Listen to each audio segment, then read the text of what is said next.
Baik, bismillahirrahmanirrahim. Khonifuddin rahimani wa rahimakumullah. Sekarang kita masuk ke al-mabhatsu tsani, taqsimu khabaril ahad bin nisbati ila quwwatihi wa dha'fihi. Pembagian khabar ahad berdasarkan tingkat kekuatannya. Jadi khabar ahad itu ada yang kuat, ada yang lemah. Artinya ada yang kuat dan lemah. Kalau kuat artinya dia diterima. Kalau lemah artinya dia tidak diterima. Nah, jadi di pertemuan sebelumnya di mabahas yang pertama itu adalah pembagian khabar ahad berdasarkan jumlah jalurnya. Kalau banyak namanya masyhur, ya. Kemudian lebih sedikit aziz dan paling sedikit gharib. Nah, itu berdasarkan jumlah jalur. Nah, sekarang ini kita berdasarkan tingkat kekuatannya, dhaif atau yang kuatnya. Baik. Yanqasimu khabarul ahadi min masyhurin wa azizin wa gharibin binisbati ila quwwatihi wa dhafihi ila qismain. Jadi hadis-hadis yang kemarin kita bahas, masyhur, aziz, gharib, itu ada yang masyhur kuat, ada masyhur dhaif gitu. Ada yang aziz kuat, ada aziz dhaif, begitu seterusnya. Nah, wa huma maqbulun wa mardudun. Nah, pembagiannya hanya ada dua saja, yaitu makbul dan mardud, yang terima dan yang ditolak.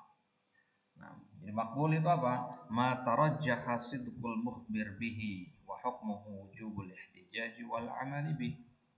Yang makbul itu adalah yang tarajjaha, artinya sisi kejujuran dari al-mukhbir bihi.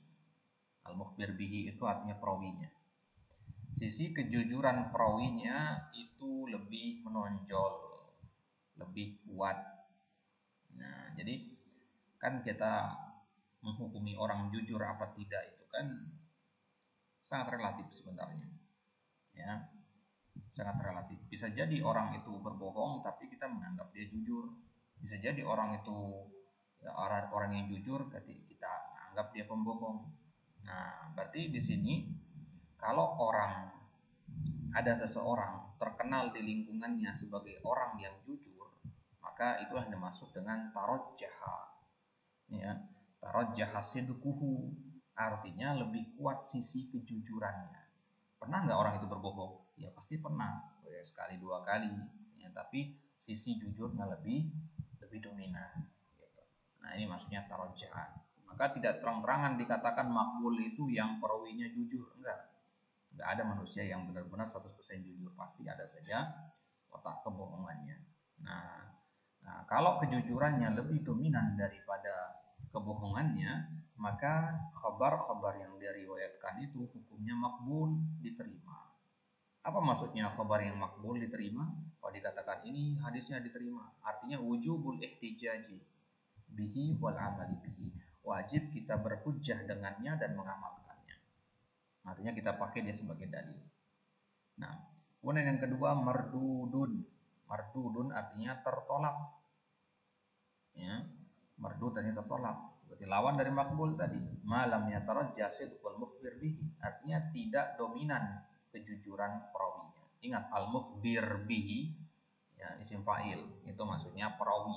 Tapi kalau al-mukhbar itu artinya matannya. Ya, jadi kalau al-mukhbir itu sanad, al-mukhbar itu matan.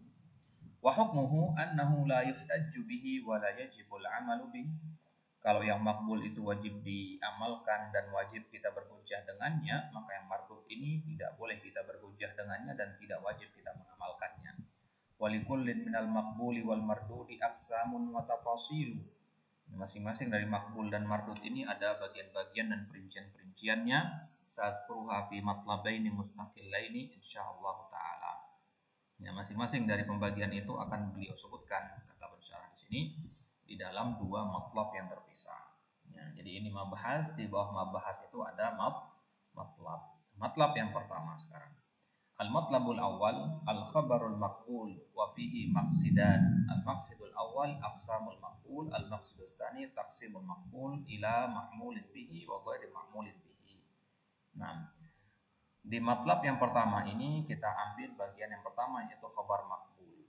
Ya, ketika membahas khabar makbul ada dua poin yang harus kita ketahui. Poin yang pertama adalah aqsamul makbul, pembagian hadis khabar ahad yang makbul. pembagian-pembagiannya ya. Kemudian poin yang kedua, pembagian makbul menjadi dua. Makbul yang diamalkan sama makbul yang tidak diamalkan. Loh, bagaimana ini makbul yang diamalkan ya, dan makbul yang tidak diamalkan? Yang namanya makbul kan diterima. Diterima otomatis diamalkan. Tapi ternyata ada yang dia ghairi makmul meskipun dia makbul. Ya. Ibaratnya kalau Anda ngasih antum barang, dua barang. Ya, barang yang pertama antum pakai di kehidupan sehari-hari. Barang yang kedua antum terima juga tapi nggak dipakai. Nah, itu istilahnya. Jadi khobar itu ada dua ini. Dua-duanya makbul, tapi ada yang kepake, ada yang nggak kepake. Ya, kepake atau nggak kepake itu maksudnya dijadikan sebagai hujah dalam beramal atau tidak. Al-maqsidul awal, kita mulai dari pembagian makbul. Ya, yuqsamul khabarul maqbulu bin nisbati ila tafawuti maratibihi ila qismaini ra'isiyaini huma sahihun wa hasan. Nah, berdasarkan kepada tafawut maratibnya. Tafawut artinya ikhtilaf, perbedaan. Maratib ya, tingkatannya. Ya, jadi khabar makbul berdasarkan ya perbedaan martabatnya, ya, perbedaan tingkatan-tingkatannya dibagi menjadi dua bagian utama, sahih dan hasan. Wa kullun minhuma yuqsamu ila qismaini fardiyyaini. Ya, dan masing-masing dari sahih dan hasan itu dibagi menjadi dua lagi. Ya, huma lidzatihi wa li ghairihi. Ada sahih lidzatihi, ada sahih li ghairihi. Ya, fata'ulu aqsamul maqbuli fil nihayah ila arba'ati aqsam. Maka kemudian sampailah pembagian makbul itu di akhirnya nanti menjadi 4 bagian. Ya.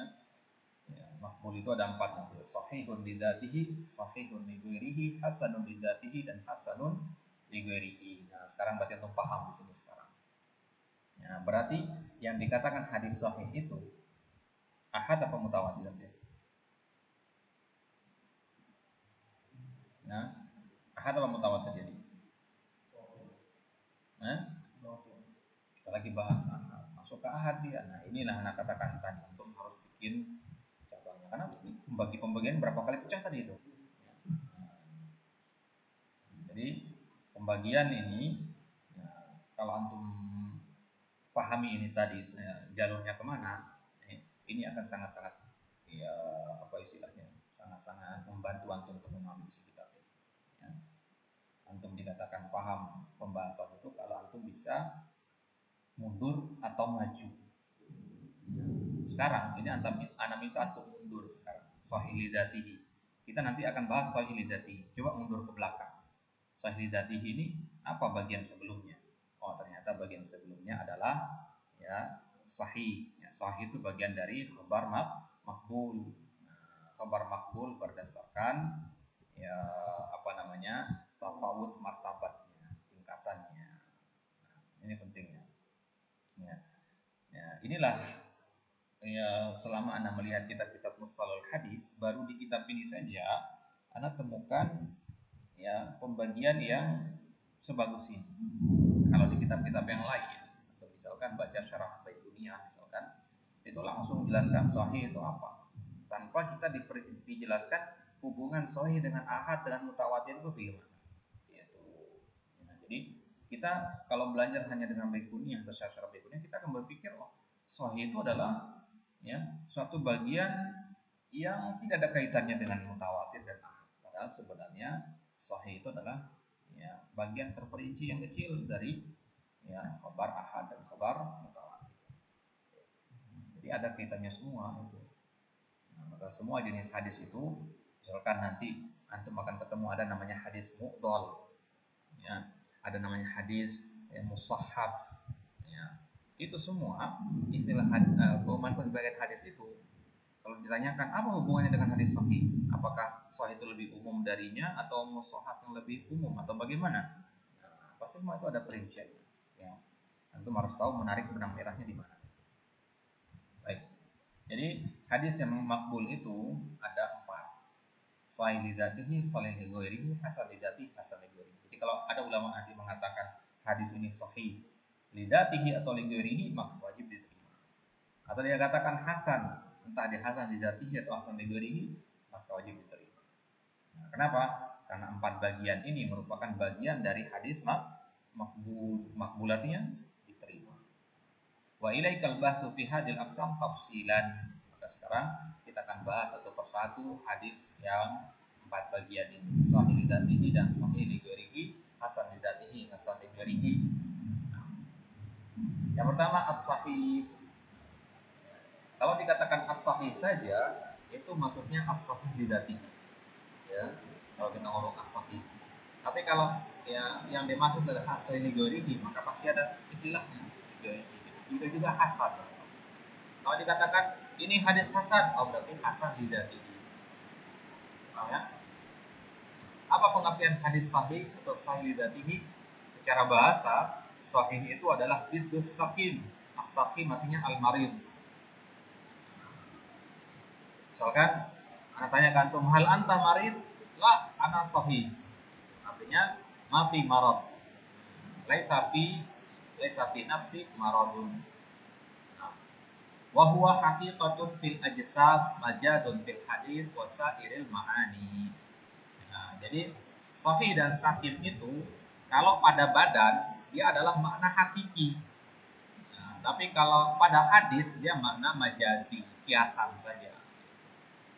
Ya, penyakit itu kan hanya kelihatan pada badan, hadis berpenyakit. Kan nggak bisa kita kata hadis itu kena diare atau kena demam berdarah, nggak bisa. Ini hanya secara kiasan saja. Nah, kemudian secara istilah, apa yang dimaksud dengan hadis sahih? Yaitu mata salah sanaduhu binaqlil adad dhabit an mithlihi ila muntahahu min ghairi sududin wala illah. Pengertian yang hukumnya wajib antum hafal ini. Enggak ada orang belajar masalah hadis enggak hafal pengertian ini. Ini adalah hafalan pertama ini. Ya. Dalam baikuniah ini juga ya hafal. Marwahu adun tamud dhabti an mithlihi dan seterusnya. Baik. Jadi secara istilah yang dimaksud dengan hadis sahih adalah hadis yang sanadnya nyambung, binaqlil adl dhabit, dan dinukilkan artinya diriwayatkan dari orang-orang yang adil dan orang-orang yang dhabit. Nanti akan dijelaskan apa itu adil, apa itu dhabit. An mithlihi, dari orang yang sama-sama adil dan sama-sama dhabit, istilahnya siqah. Nah, kalau dikatakan siqah itu orang yang adil dan dhabit. Ya. Min ghairi suzudin, tanpa adanya sad di dalamnya dan tanpa adanya illah. Nanti akan kita bahas pengertian ini. Baik. Syarh ta'rif, ya, syarah dari pengertian ini, istamala ta'rifu sabiqu ala umurin yajibu tawafuruha hatta yakuna al-haditsu sahihan. Pengertian tadi itu mengandung perkara-perkara yang harus available, yang harus tersedia pada suatu hadis agar hadis tersebut bisa dikatakan sahih. Apa perkara-perkara tersebut? Yang pertama, ittisalus sanad, bersambungnya sanadnya. Artinya tidak ada mata rantai yang terputus atau tidak disebutkan. Dari bulan ibn bulan, dari bulan ibn bulan terus sampai Imam Bukhari, semuanya mata rantainya ada. Itu namanya ittisalus sanad. Wa ma'nahu anna kulla rawin min ruwatihi qad akhadahu mubasharatan amman fawqahu min awwalis sanadi ila muntaha. Maknanya adalah setiap perawi itu mengambil hadis tadi secara langsung dari orang di atasnya. Seorang murid mengambil langsung dari gurunya tanpa ada perantara. Gitu. Ya, kalau antum mengambil hadis dari gurunya guru antum, ya, ini ya, kemudian antum tidak sebutkan nama guru antum sendiri, antum langsung lompat ke atas gurunya dia. Nah, ini tidak dikatakan ittisal. Itu namanya mudallas. Nah, dan ittisal itu harus terjadi pada semua mata rantai tadi, dari awal dari Imam Bukhari sampai sahabat, harus ada semua. Nah, maka disitulah pentingnya kita menghafal tarikh wafatnya para perawi itu, agar kita tahu dia itu tabaqah yang mana. Nah, itu makanya kan sering kita temukan nama perawi kemudian setelahnya ada angka-angka. Taruh tarikh wafatnya, tujuannya agar kita tahu ya mereka ini di tabaqah yang mana. Jadi misalkan ya sahabat, kemudian tabi'in, tabi'ut tabi'in. Yang hilang adalah tabi'ut tabi'in. Jadi antum tahu nanti, oh ini tabi'in ini. Jadi jangan dianggap dia malah tabi'ut tabi'in, padahal dia tabi'in. Nah, kemudian yang kedua, yang perkara yang harus ada pada suatu hadis hingga bisa dikatakan hadis yang sahih adalah adanya adalatul ruwat, ya, adanya adalatu arwat. Adalatu arwat artinya keadilan para perawinya. Ya, adil di sini bukan berarti adil ya, yang kita kenal, ya, lawan dari kata zolim bukan itu maksudnya. Adil di sini adalah ya kullu rawin min ruwatihi kullu rawin min ruwatihi ittasafa bi kaunihi musliman balighan aqilan ghairu fasikin wa ghairu mahrumil muru'ah.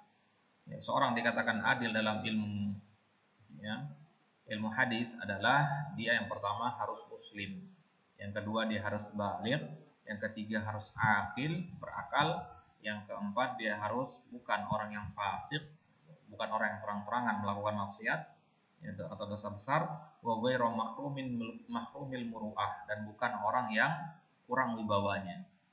Ya, dia berilmu tapi suka makan di pinggir jalan, minum di pinggir jalan. Dia seorang thalibul ilmi tapi suka pakai celana jeans misalkan. Mubah kan hukum asalnya, tapi dalam ya, bagi para penuntut ilmu yang seperti itu namanya khalid bil muru'ah, menghilangkan muru'ahnya. Sah-sah saja pakai kacamata hitam misalkan, seorang thalib pakai kacamata hitam enggak masalah. Ya, tapi itu menghilangkan wibawanya. Baik, maka seorang perawi hadis itu harus punya sifat adil. Ya, adil itu artinya dia muslim, baligh, akil, ghairu fasik, dan ghairu mahrumil muru'ah. Kemudian yang ketiga, yang jim, dhabtur ruwat. Hal yang harus ada pada hadis yang sahih adalah perawinya harus orang yang dhabit. Apa itu dhabit? Ai anna kullu rawin min ruwatihi kana tamat dhabat, harus sempurna dhabatnya, imma dhabtu satrin wa imma dhabtu kitab. Dhabat itu secara bahasa artinya kokoh, kuat, sabit. Nah, itu yang paling mirip sabit. Nah, jadi seseorang itu dikatakan dhabit kalau hafalannya kuat, atau kalau hafalannya tidak kuat dia punya kitab. Artinya hadis yang dia dengar langsung ditulis. Dari situ kita bisa ambil faedah dalam menuntut ilmu itu. Kalau kita sadar hafalan kita nggak kuat, artinya mendengar itu nggak langsung hafal, ya minimal kita kencang nulisnya gitu. Ini yang sering saya sampaikan kepada para tulab. Ya, kalau antum tahu kemampuan antum di mana, dari sisi pendengaran, pemahaman masih kurang, ya berikan kompensasinya. Ya, kasih kompensasinya apa? Kompensasinya adalah dengan ya menulis banyak. Apalagi kalau hafalan kuat, tulisan bagus, mantap gitu. Karena kenapa kita katakan harus seperti itu menurut ilmu? Ya karena para perawi hadis tidak diterima hadisnya. Artinya hadisnya tidak dikatakan sahih kalau hafalannya tidak kuat dan tidak punya kitab. Jadi jangan kita menganggap sepele dalam masalah ini. Gitu.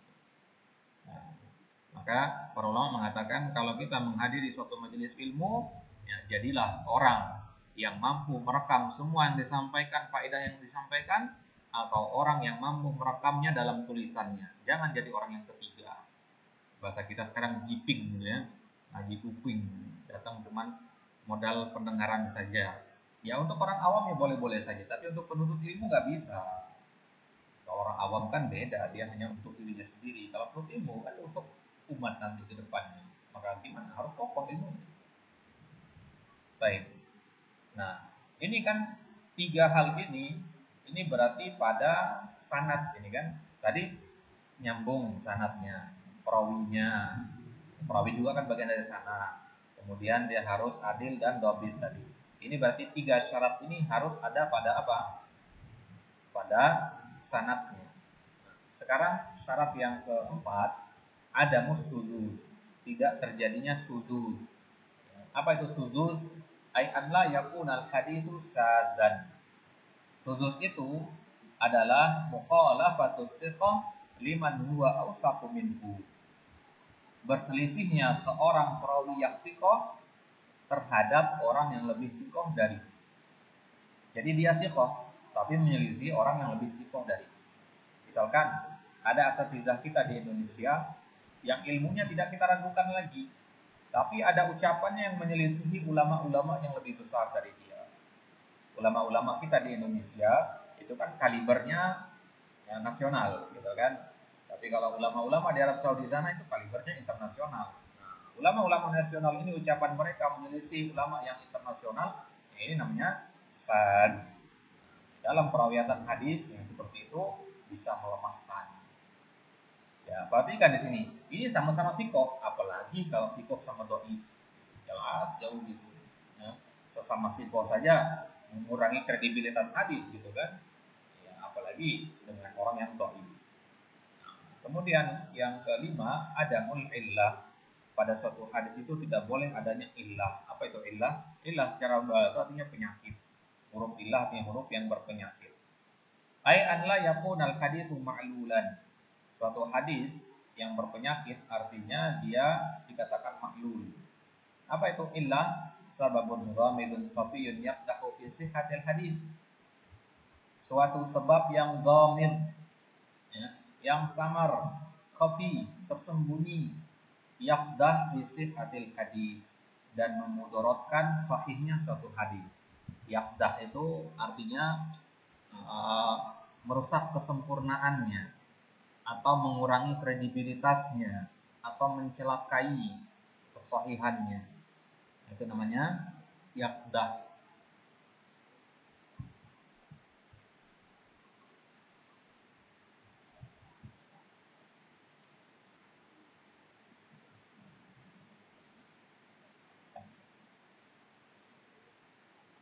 Nah, yaqdah fi sihhatil hadis berarti maknanya adalah, ya, illah itu adalah sesuatu yang samar, ya, tersembunyi dia. Yang mampu mengetahuinya hanyalah orang-orang yang memang bergelut di bidang ilmu hadis.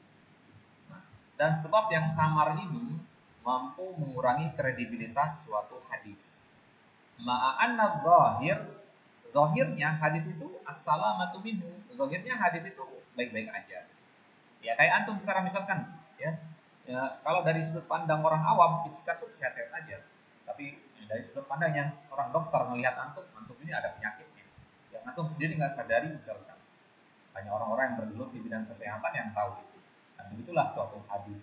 Ya, kadang hadis ini kita katakan ya sahih, tapi menurut ulama hadis dia dhaif. Kenapa? Ya karena ulama hadis mampu melihat ilah-ilah yang tersembunyi. Baik, itu dia ya 5 hal yang harus ada pada suatu hadis yang sahih. Baik. Kemudian syurutuhu, ya, yatabayyan min syarh at-ta'rif anna syurutus sahih allati yajibu tawaffuruha hatta yakuna al-hadits sahihan khamsah. Berdasarkan pengertian tadi dan syarah pengertian tadi, bisa kita simpulkan bahwasanya suatu hadis dikatakan sahih ketika ada pada hadis tersebut 5 syarat tadi. Ittisal sanad, adalah ruwat, dhabtur ruwat, ada mulillah dan ada musuhud. Fa idza qalla syartun wahidun min hadis syurutil khamsah fala yusammal haditsu hina idzin sahihan. Kalau suatu hadis, ya, ikhtalla minhu, artinya hilang darinya satu saja dari 5 syarat tadi. Ya, dari kata khalin yang kosong, artinya khalin. Ya, kalau kosong darinya satu saja dari 5 syarat tadi, misalkan hanya 4 saja yang ada. Dia ittisalus sanad misalkan. Dia perawinya dhabit, perawinya adil, tidak ada ilahnya, tapi sah. Nah, berarti dia tidak ada satu syarat itu. Tidak adanya satu syarat ini menyebabkan dia turun dari manzilah sahih. Tidak dikatakan sahih lagi. Sahih di sini maksudnya sahih di dzatihi, ya. Nah, misaluhu, kemudian contohnya ma akhrajahu al-Bukhari fi sahihihi qala haddatsana Abdullah bin Yusuf qala akhbarana Malik an Ibnu Shihab an Muhammad bin Jubair bin Mut'im an abihi qala sami'tu Rasulullah sallallahu alaihi wasallam qara'a fil maghribi bit-tur. Wa hadzal haditsu sahihun. Hadis ini dikeluarkan oleh Imam Bukhari dalam Sahih Bukhari, maka jelas dia adalah hadis yang sahih berarti. Kalau ditanya di sebelumnya dikatakan Mazanil Gharib itu pada 2 kitab kan? Mazanil Gharib tadi pada kitab apa? Musnad Al-Bazzar dan apa? Pada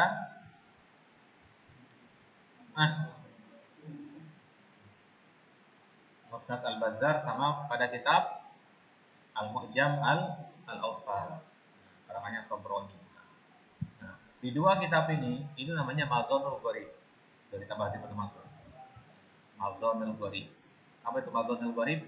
tempat banyak kita temukan hadis-hadis yang dhaif. Nah, kalau sekarang kita tanya madzanus sahih di mana? Ya, madzanus sahih ya di Sahih Bukhari. Maksudnya, di mana kita paling banyak temukan hadis sahih? Nah, Tirmidzi, Nasai, Ibnu Majah, ya Bukhari, namanya saja Sahih Bukhari gitu kan. Jadi itu bedanya kitab Sahih Bukhari dengan kitab yang lainnya, dia hanya benar-benar yang sahih saja.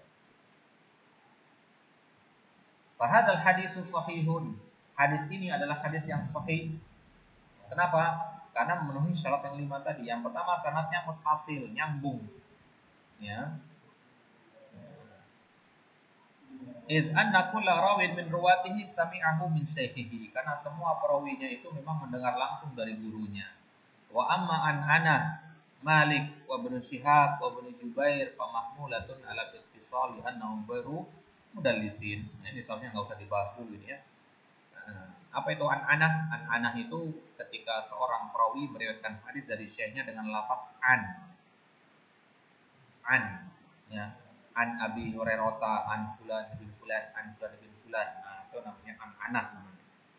An-anah itu ya tingkatnya di bawah hadis yang diriwayatkan secara langsung. Jadi kalau Anda katakan saya mendengar dari syekh saya, itu tingkatannya lebih kuat daripada kita mengatakan ya, hadis dari fulan, ya, an nayaka, ya, itu derajatnya di bawah dibandingkan dengan sami'tu nayaka. Anak bilang misalkan menyampaikan hadis dari antum, tulis di kitab an nayaka, ya, kemudian ada perawi lain yang mendengar langsung dari antum sami'tu nayaka yaqul, maka riwayatnya dia lebih kuat, isol. Berarti secara ini, secara sanad ana nyambung nggak kepada antum kalau pakai an-ana? Ada kemungkinan nggak nyambung kan? Karena an itu artinya dari, bisa jadi lewat jalur lain dulu. Ana mendengar antum misalkan ngomong di atas misalkan nulis di buku dan Anda baca buku antum, nah itu anak namanya karena nggak mendengar langsung. Jadi ilmu mustalah hadis itu ini dia sangat spesifik, sangat presisi dia. Jadi hal-hal itu saja itu jadi pertimbangan, kita benar-benar sangat selektif dalam hadis itu. Ya, kalau dalam masalah fikih banyak keluasan ya. Oh ini hadisnya doib tapi masih bisa diamalkan. Ya, dalam masalah hadis perinci sekali ya. Jadi benar-benar kalau kita bayangkan seperti girbal kalau kata para ulama itu di saringan yang paling rapat itu ada pada ilmu hadis. Saringan yang paling longgar itu ada pada ilmu fikih. Baik. Jadi secara umum an-anah itu ada kemungkinan sanadnya tidak muttasil, tidak nyambung. Tapi kalau an-anahnya Malik, Ibnu Syihab dan Ibnu Jubair ini nyambung dia. Ya, kenapa? Karena mereka ini imam besar. Jadi walaupun mereka bilang an-anah, itu nggak memudaratkan. Benar. Nah, jadi kalau Imam Malik mengatakan an fulan, atau Ibnu Syihab Az-Zuhri mengatakan an fulan ibn fulan, atau Ibnu Jubair, ya, atau Ibnu Jubair mengatakan fulan ibn fulan, maka itu tidak masalah. Ibnu Jubair itu tadi ya, Ibnu Jubair Ibnu Mut'im tadi. Li'annahum ghairu mudallisin, karena mereka ini bukan orang-orang yang mudallisin. Nanti akan kita bahas pembahasan tentang tadlis.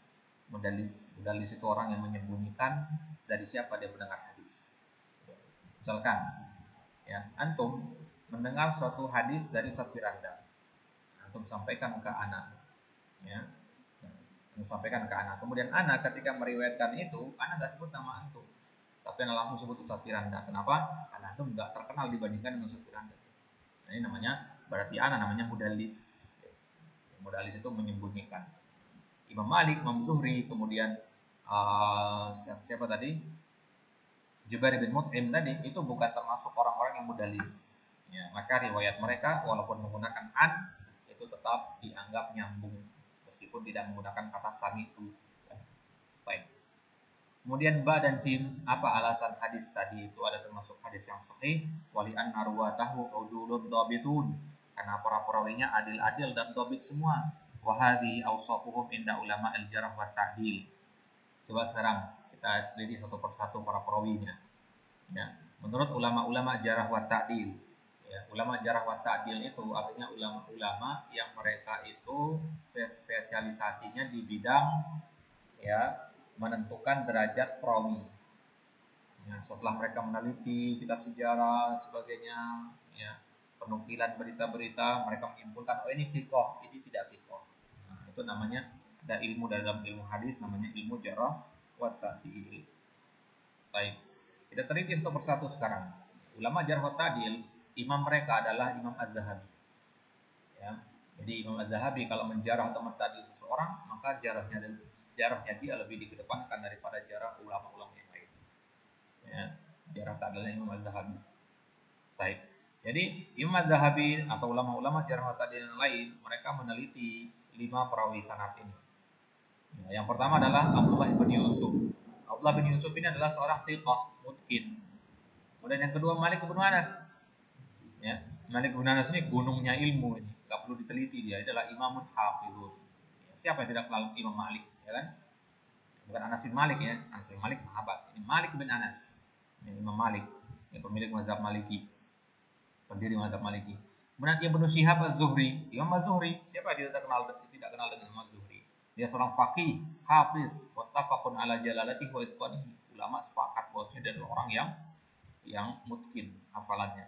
Kemudian yang keempat Muhammad ibnu Jubair ibnu Mut'im tadi, ya siqah dia. Kemudian Jubair ibnu Mut'im juga seorang sahabat. Kalau sahabat itu nggak perlu ditanyakan dia siqah apa tidak ya. Semua sahabat itu dihukumi siqah. Nah, jadi nggak perlu diteliti kalau sahabat ya. Kita meneliti itu dari bawahnya sahabat, yaitu tabi'in.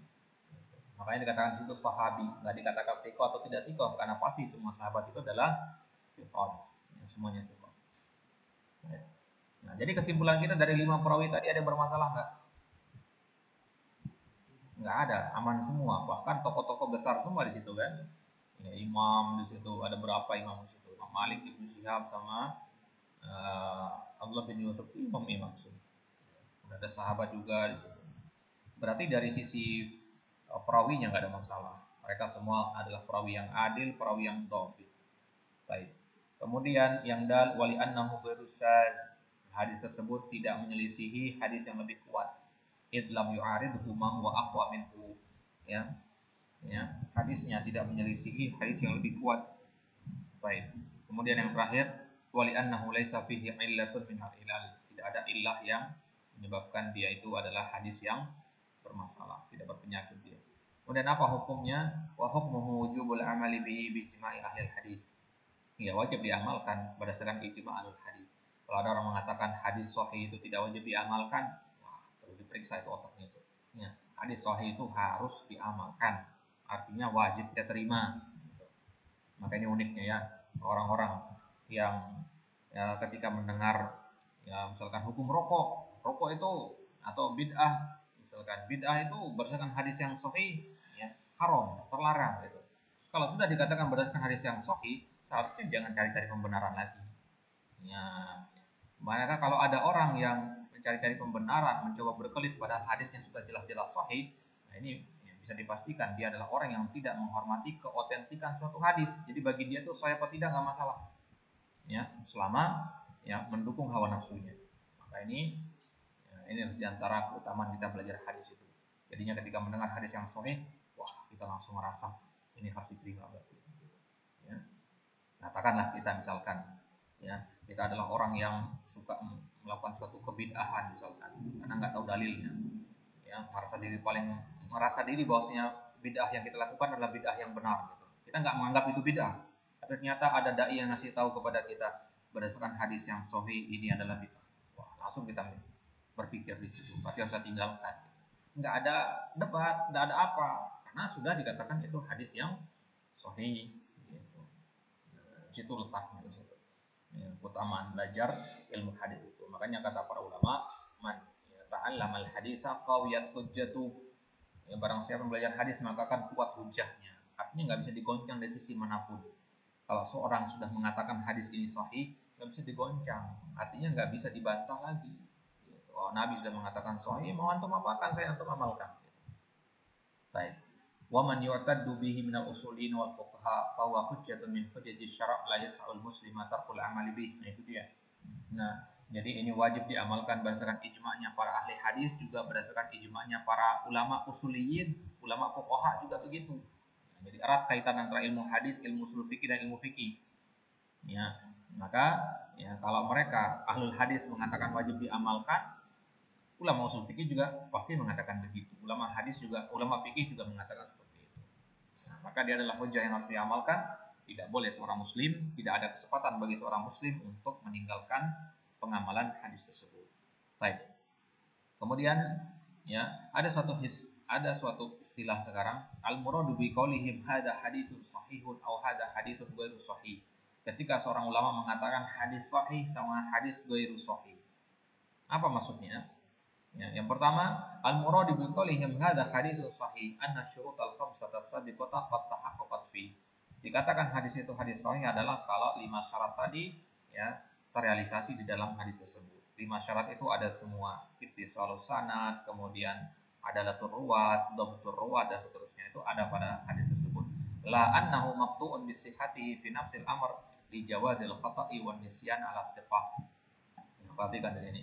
La annahu maqtu'un bisihhatihi, akan tetapi terpenuhinya 5 syarat tadi tidak menunjukkan bahwasanya dia pasti sahih dalam waktu yang bersamaan. Li jawazil khata'i wan nisyani ala thiqah, karena orang yang thiqah kadang juga bisa melakukan kesalahan atau melakukan yang namanya lupa. Nah, berarti di sini kita hanya beramal atas dasar dhon gitu. Jadi tidak ada hadis yang benar-benar sahih 100%. Artinya apa? Tidak bisa kita memastikan bahwasanya beneran hadis itu sahih gitu. Maksudnya bagaimana? Maksudnya adalah kan kita berdasarkan ilmu hadis menetapkan 5 syarat. Kalau sudah ada 5 syarat ini maka dia sahih. Tapi jangan diyakini itu adalah hadis yang 100% sahih. Kenapa? Karena kita kan nggak pernah dengar langsung dari Nabi.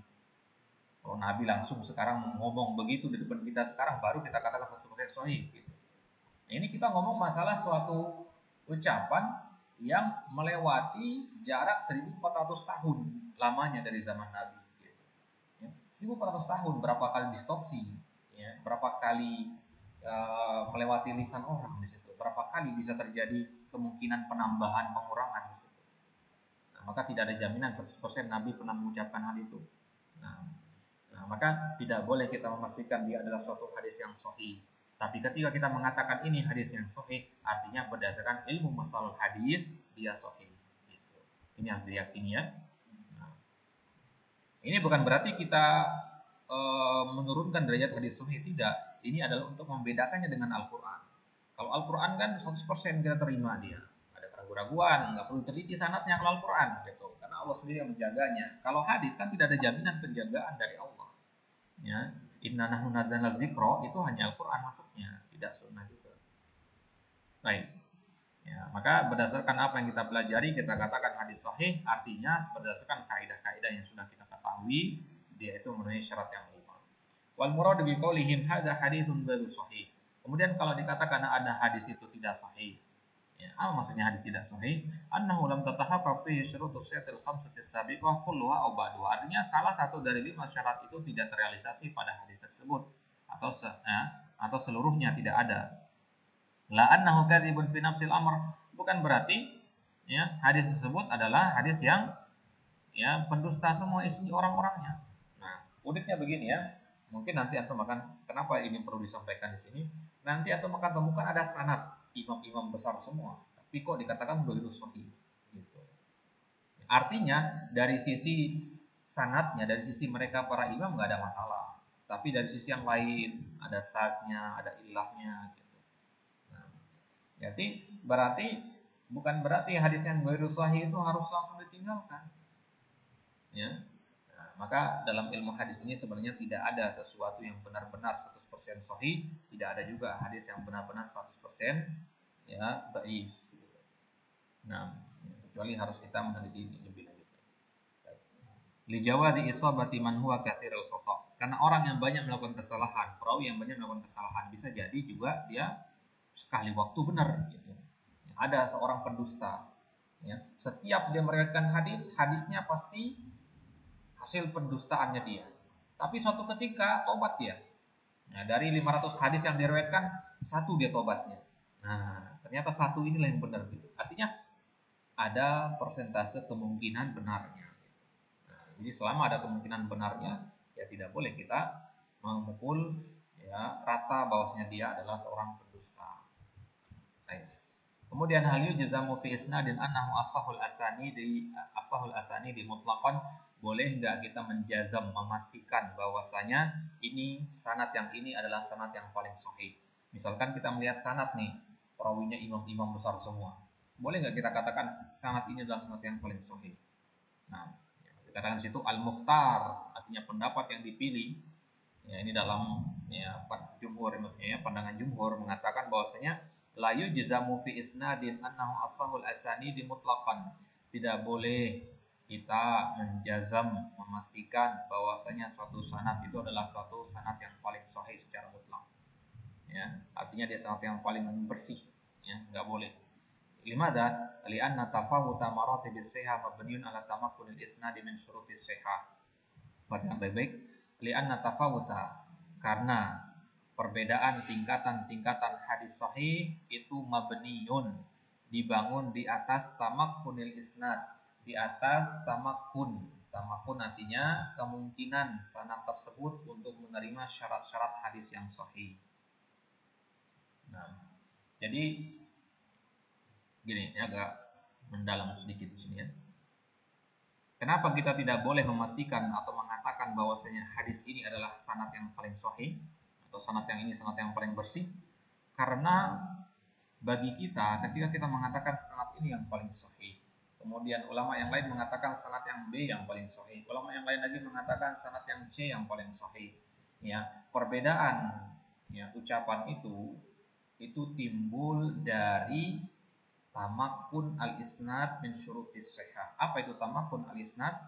Ya, kemungkinan persentase sanad itu untuk menerima syarat-syarat sahih. Artinya, ana menganggap jalur yang ini paling sahih dikarenakan menurut ana sanad ini adalah yang paling mungkin untuk menerima syarat sahih. Daya serapnya itu 95% bagi ana. Artinya menurut pandangan ana jalur ini 95% memenuhi syarat-syarat hadis sahih. Menurut ulama yang lain juga begitu. Menurut saya jalur yang ini memenuhi syarat 95% dibandingkan dengan sanad-sanad yang lain. Nah, maka tidak boleh kita mengatakan secara pasti jalur ini menurut ana memenuhi syarat 100%. Gitu. Ya, karena apa? Ya, karena di antara syarat hadis sahih itu kan ada namanya dhabit sama adil tadi. Nah, tingkat kedobitan seseorang, tingkat adilnya seseorang itu kan sesuatu yang relatif, sesuatu yang abstrak. Bagi ana antum adil, belum tentu bagi orang lain antum adil gitu kan. Bagi ana antum yang dhabit, antum adalah orang yang dhabit, bagi orang lain belum tentu gitu. Jadi relatif gitu. Nah, jadi ketika ada dua orang imam berbeda pendapat tentang kriteria seorang perawi, tentang kapabilitas seorang perawi, nah itu yang agak merepotkan nanti. Imam Fulan mengatakan dia sikoh, Imam Fulan lagi mengatakan dia bukan orang yang sikoh, ini agak repot. Wa yanduru tahaqququ 'ala darajati fi jami'i syurutis sihah. Nah, jadi begini maksudnya. Kan tadi kita punya 5 syarat hadis sahih. Nah, 5 syarat ini punya persentase maksimalnya 100%. Satu sanad yang kita teliti ternyata dia ya, syarat yang pertama sampai syarat yang keempat dia 100%. Tapi syarat yang kelima dia hanya 70%. Berarti totalnya sekarang ya 470. 470. Seharusnya nilainya kan 500 kan. Nah, maka kata syarat sini mustahil atau jarang terjadi seluruh syarat yang 5 itu 100% semua. Artinya nggak ada sanad yang 500 nilainya. Ya. Yang paling ada itu ya 470, 480, 490 begitu. Jarang yang sampai total 500.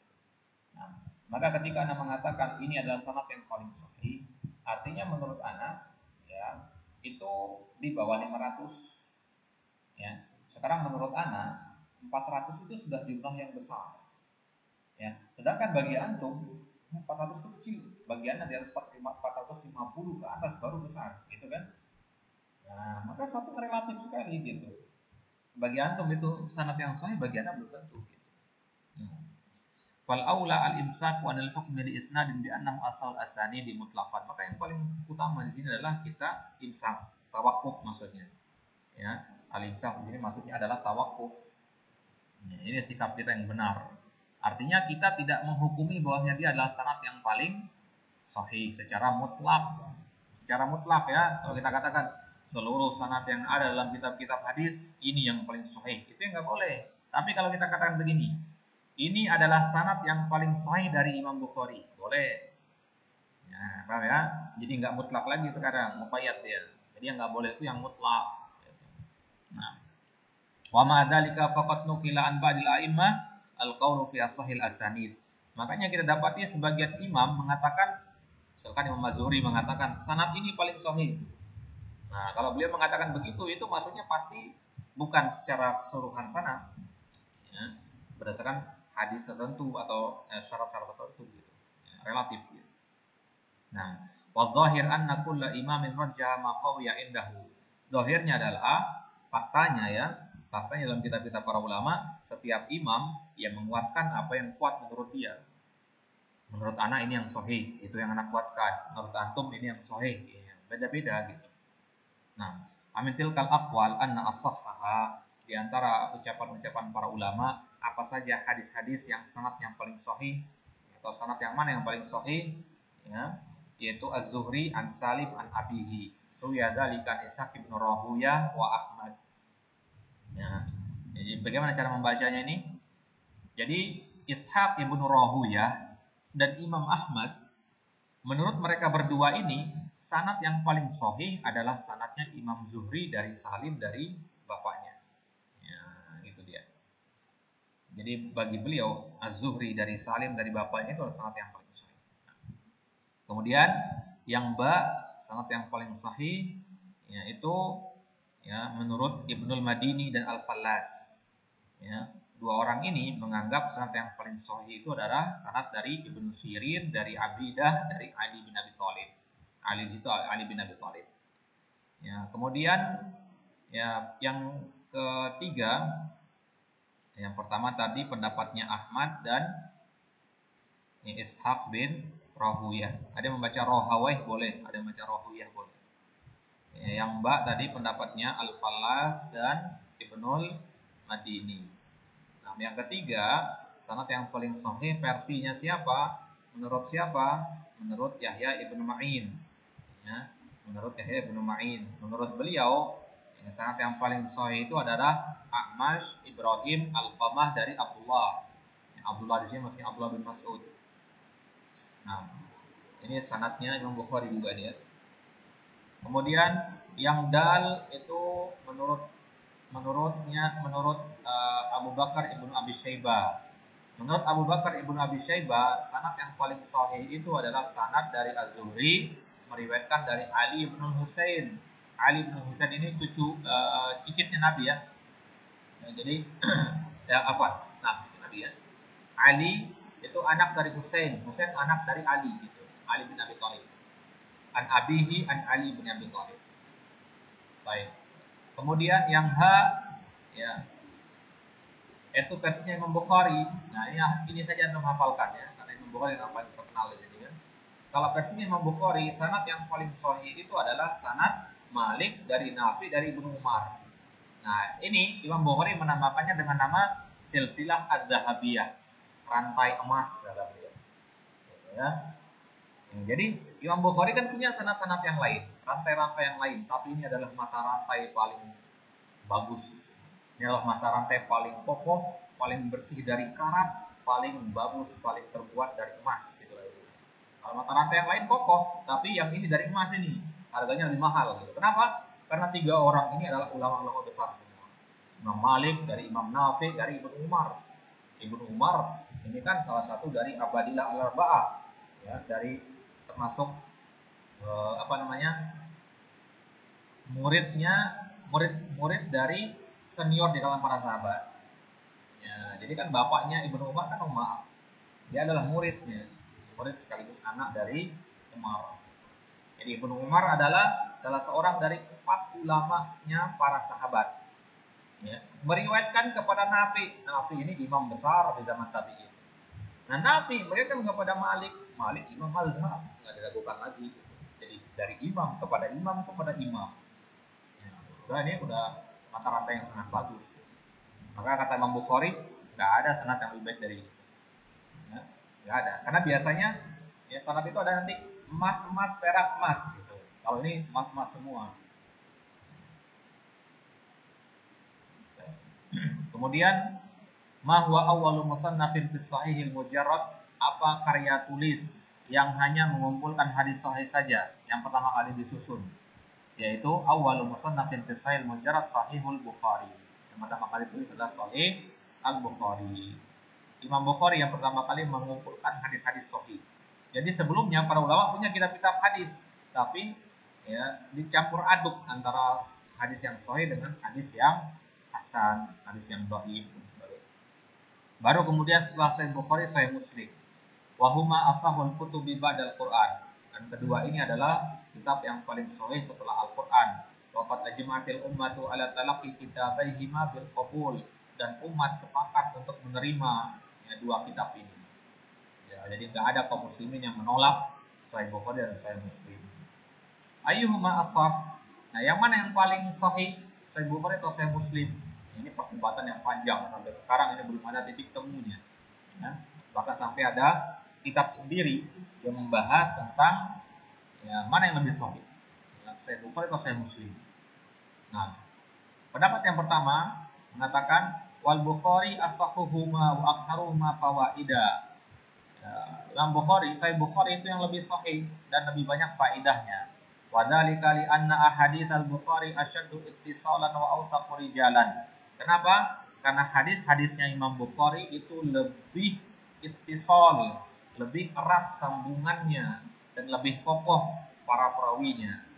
Wali anna fihi minal istinbatatil fiqhiyah. Karena juga dalam Sahih Bukhari itu ada istinbat fikih.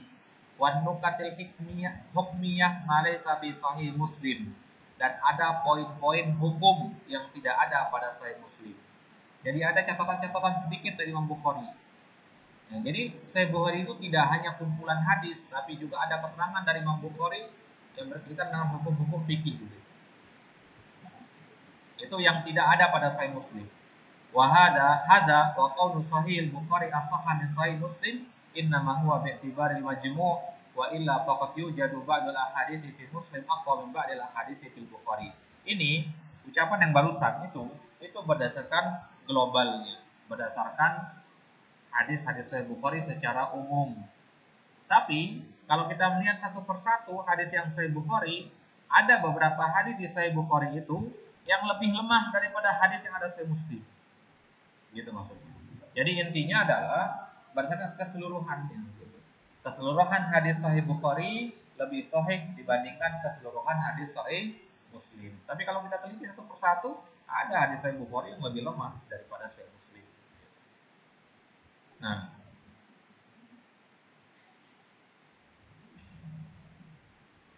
wakila inna Sahih Muslim asahu wasabu huwal qaul awal. Kemudian ada pendapat yang kedua mengatakan bahwasanya hadis di Sahih Muslim itu lebih sahih dibandingkan dengan hadisnya Sahih Bukhari, dan yang benar adalah pendapat yang pertama. Nah, kemudian pertanyaan yang kedua, hal istau'aba sahiha aw intazamahu lam yastau'ib Bukhari wa Muslim as-sahiha fi sahihaihima. Nah, hal istau'aba artinya apakah kedua kitab sahih itu mengumpulkan semua hadis sahih?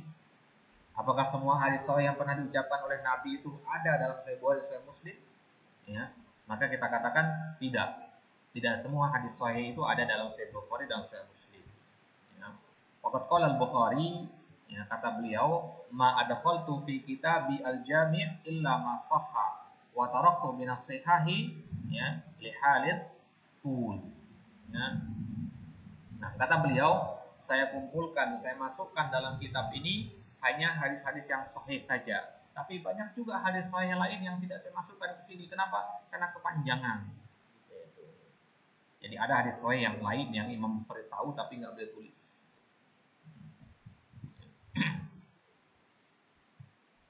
Wa qala Muslim laisa kullu syai'in indi sahihun wada'tuhu hahuna. Imam Muslim juga mengatakan ucapan yang serupa. Enggak semua hadis yang saya anggap sahih itu ada dalam Sahih Muslim ini. Inna ma wada'tu ma ajma'u alaih, tapi saya menulis hanya hadis-hadis yang disepakati saja. Baik. Kemudian yang jim, hal fatahu ma syai'un katsirun aw qalilun minas sahih. Kalau tadi kita katakan bahwasanya tidak semua hadis sahih ada di Sahih Bukhari dan Sahih Muslim, berarti apakah masih banyak atau masih sedikit hadis-hadis sahih yang tidak ada di dalam dua kitab ini? Apakah mereka berduanya terlewati jumlah yang banyak atau jumlah yang sedikit dari hadis sahih? Nah, maka Al-Hafidz Ibnu Al-Akhram mengatakan lam yafuthu ma illa al-qalil wa unkiru hadza alaihi. Kalau Al-Hafidz Ibnu Al-Akhram mengatakan hanya sedikit sekali, ya, hanya sedikit yang enggak ada gitu. Nah, pendapat yang kedua, wasahih annahu fatahu masyai'un katsir. Nah, yang benar adalah ada banyak sekali hadis sahih yang tidak ada di Sahih Bukhari dan Sahih Muslim. Ya. Faqad nukila 'anil Bukhari annahu qala. Ya. Imam Bukhari sendiri pernah mengatakan, ini orangnya langsung ngomong, mengatakan wa ma taraktu minas sahih aktsar, dan apa yang aku tinggalkan dari hadis-hadis yang sahih itu lebih banyak. Artinya lebih banyak yang enggak saya tulis daripada yang saya tulis. Makanya hadis Sahih kitab Sahih Bukhari itu adalah hadis-hadis pilihan, ya, dari hafalan hadisnya Imam Bukhari. Imam Bukhari itu punya hafalan yang banyak sekali hadisnya. Dari sekian banyak hafalan itu beliau benar-benar pilih hadis yang menurut beliau memenuhi syarat dikatakan sebagai hadis sahih. Nah, waqala, kata beliau, ahfadhu mi'ata alfi hadisin sahih. Saya menghafal itu 100.000 hadis sahih. Ini hadis sahih doang ya. Apalagi hadis yang hasan enggak masuk hitungan. Wa mi'atai alfi haditsin ghairu sahih, dan saya menghafal 200.000 hadis tidak sahih. Artinya hadis hasan, hadis dhaif dan yang lainnya masuk ke situ. Anda bayangkan dari 200.000 diambil hanya 100.000 saja. Berarti setengahnya enggak ditulis. Ya, setengahnya hadis itu tidak ditulis. Tapi masih ada lebih banyak lagi hadis yang tidak beliau tulis. Nah, kam iddatul ahadits fi kullin minhuma, ini penting juga. Ada berapa jumlah hadis dalam setiap kitab tadi, Bukhari dan Muslim?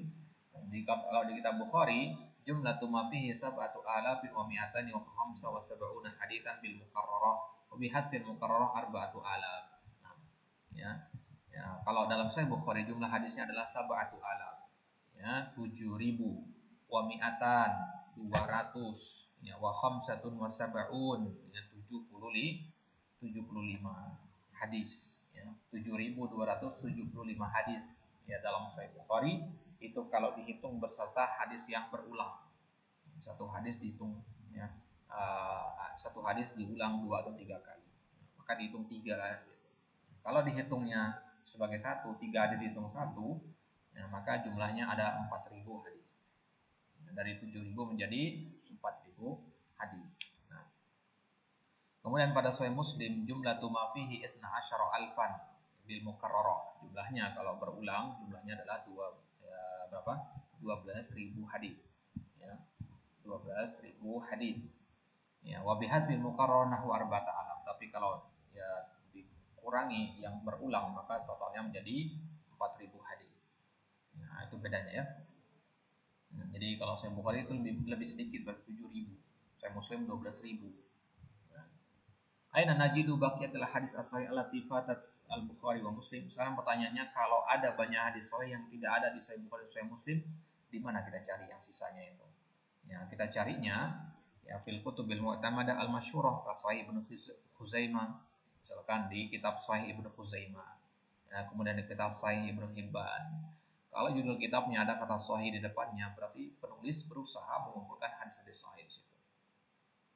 Jadi kitab sahih itu bukan hanya Sahih Bukhari Muslim, ada juga Sahih Ibnu Hibban, Sahih Ibnu Khuzaimah. Kemudian ada kitab Mustadrak. Mustadrak itu kitab mengumpulkan apa yang terlewati dari Sahih Bukhari dan Sahih Muslim. Maka judulnya Mustadrak ala Sahihain, di karangannya Al-Hakim An-Naisaburi. Kemudian Sunan Al-Arba'ah, Sunan Al-Arba'ah itu Ibnu Majah, An-Nasai, Abu Daud dan Tirmidzi. Itu namanya Sunan Al-Arba'ah. Ditambah dengan Sunan Ad-Daruqutni dan Sunan Al-Baihaqi. Jadi kalau ada suatu hadis kita cari di Sahih Bukhari nggak ada, jadi Sahih Muslim nggak ada, maka kita pindah ke kitab-kitab ini. pindah ke 4 kitab sunan tadi, ke kitab sunan yang 4 tadi, ke Ibnu Majah, Nasa'i, Tirmidzi, Abu Daud. Nggak ada juga di situ, kita buka Sahih Ibnu Khuzaimah, Sahih Ibnu Hibban atau kitab Mustadrak. Ya, kalau tidak ada di situ baru kita buka Sunan Ad-Daruqutni atau Sunan Al-Baihaqi. Kalau tidak ada di situ baru kita buka kitab Muwatta dan sebagainya. Nah, jadi untuk meneliti satu hadis saja ada berapa ribu, berapa ratus kitab kita harus kita buka di situ. Nah, jadi bayangkan bagaimana ya kesulitan para ulama dulu sebelum ada yang namanya maktabah syamilah, sebelum ada namanya internet, bagaimana mereka meneliti suatu hadis. Sekarang meneliti suatu hadis tinggal masukkan aja ke internet apa derajat hadis, selesai keluar. Nah, ulama zaman dulu harus bongkar kitab. Bayangin gimana beratnya, ya, gimana susahnya penelitian yang dilakukan oleh Syekh Al-Albani, ya, untuk meneliti suatu hadis. Bahkan kata beliau, ya, ada hadis yang beliau teliti selama berbulan-bulan, satu hadis doang. Ya, kalau kita sekarang tinggal baca, oh ini hadisnya sahih, selesai. Ya, nggak perlu repot-repot lagi. Baik. Wala yakfi wujudul hadithi fi hadhil kutub bal labudda min at-tansisi ala sihhatihi illa fi kitabin man syarata al-iktisara ala ikhraj as-sahih ka sahih Ibnu Khuzaimah. Nah, dan adanya hadis pada kitab-kitab tadi tidak cukup. Bal labudda min at-tansis, tapi harus ada ya tertulis, ya, bukti tertulis, pernyataan tertulis. Tansis itu pernyataan tertulis. Harus ada pernyataan tertulis akan kesahihan hadis tersebut. Ya. Jadi ya, jangan mentang-mentang kitab hadis tersebut ada pada Sunan Ibnu Majah misalkan langsung diterima, enggak juga. Harus ada tansis. Tansis itu pernyataan tertulis dari penulis kitab atau dari pensyarah atau dari ulama-ulama yang lain yang mengatakan bahwasanya ini adalah hadis yang sahih gitu. Jadi nggak hanya melihat matan tapi juga melihat kepada pensyarahnya gitu. Kecuali kitab-kitab yang memang mengumpulkan hanya hadis-hadis yang sahih saja seperti Sahih Ibnu Khuzaimah. Kemudian masih tentang kitab selanjutnya, Al-Kalam ala Mustadrak Al-Hakim Sahih Ibnu Khuzaimah dan Sahih Ibnu Hibban. Ini cukup sampai di sini. Allah taala alam. Kita tidak terlalu panjang. Wassallallahu ala nabiyina Muhammad wa ala alihi wasallam. Mas, bertanya kan? Iya, pizzanya. Nah, Pizzanya. kenapa? Kekenyangan? Iya,